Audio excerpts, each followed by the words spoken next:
L'élection d'Hassan Rouhani à la tête de l'Iran a été saluée un peu partout dans le monde, de Londres à Washington en passant par Moscou. Beaucoup espèrent un dialogue un peu plus souple qu'avec le prédécesseur Mahmoud Ahmadinejad. Mais c'est en Iran que l'enthousiasme est le plus manifeste, on le voit ici à Téhéran. D'ailleurs, les premiers mots du nouveau président ont été pour rendre hommage au peuple iranien.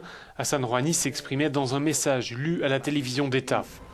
Je suis fier que le peuple iranien, ce grand peuple, ait estimé que j'étais digne d'être élu. Fort de cette confiance, je vais résolument me mettre au service du pays, œuvrer au bien-être de la population, consolider la fierté nationale et défendre les intérêts de la nation. Je sens profondément que j'ai besoin de votre aide sur ce chemin. J'ai besoin de vous sentir à mes côtés. J'ai besoin de votre coopération.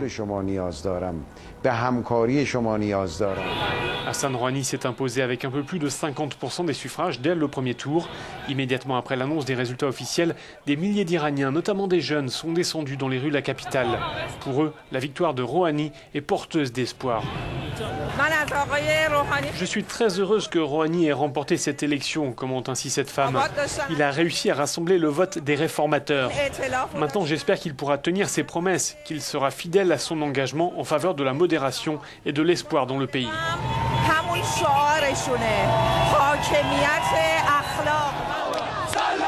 Le nouveau président prendra ses fonctions le 3 août prochain. D'ici là, il devra former un gouvernement et le faire approuver par le Parlement.